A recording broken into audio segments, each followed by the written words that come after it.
one lives in a sort of evolving environment in which information technology is a critical element, access to information. You read newspapers, you listen to news, you watch television. Access to information is central to the enjoyment of all other rights. The underpinning principle is that public bodies hold information not for themselves, but as custodians of the public good. L'information, c'est l'oxygène même du développement, c'est l'oxygène même de la démocratie, c'est l'oxygène des droits de l'homme. En fait, l'accès à l'information lui-même, c'est un droit de l'homme pour tous et qu'il est important. My rights should be I should have access to the information when I look for it. You know, they should be able to provide for the most appropriate or relevant information. But I think I also take a part in looking for the information.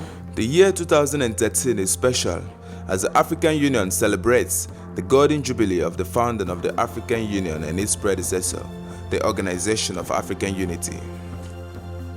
In its short life, the continent has made significant progress in promoting and protecting human rights. The right of access to information has been part of this progress. Article 9 of the African Charter on Human and People's Rights, adopted in 1981, recognizes the right to information by holding that every individual shall have the right to receive information. It should be available in public places, like, for example, at hospitals, at Home Affairs. If I step into a Home Affairs office, they should be able to tell me what is the process and what are the requirements. The Model Law on Access to Information for Africa, adopted by the African Commission on Human and People's Rights in February 2013, provides African governments with a reference point for reforming or developing national access to information laws.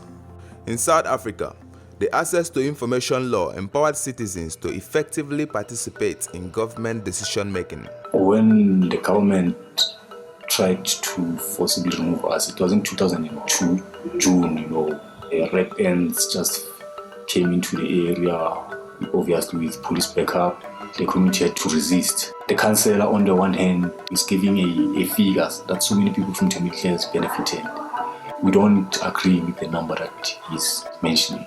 So we said, no, we need to get information to say how many people exactly benefited in Lehigh. We sought to approach the South African History Archive so that they can assist us. People not only knew that a development was happening, but that's in fact about as much as they knew. They wanted to know who was being moved there. They wanted to know why they were having mysterious censuses done in their community. They wanted to know what the prioritizations were for who moved there.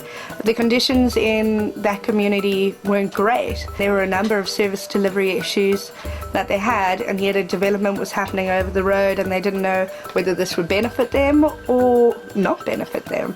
Working after that interview with the community, came back, did an extensive request for documents to the Johannesburg city, and they responded very promptly, giving us all the information we needed. Moved that onto the community, and they've been using that to try and move forward.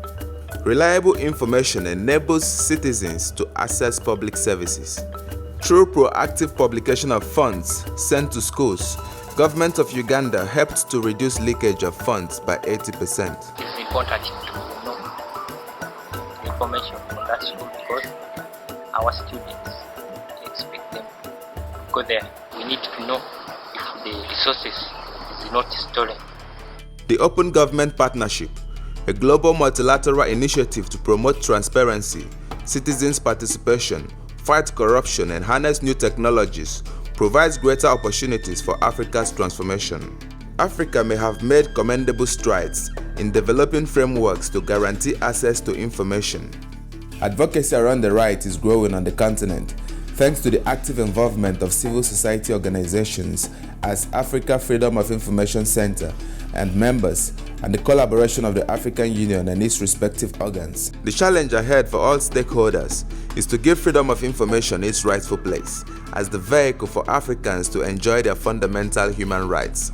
To this end, In the Jubilee year, civil society organizations as Africa Freedom of Information Center and members calls on African governments to ratify all African Union treaties that guarantee the right of access to information, adopt and effectively implement national access to information laws, embrace the Open Government Partnership by gaining membership and promoting its principles.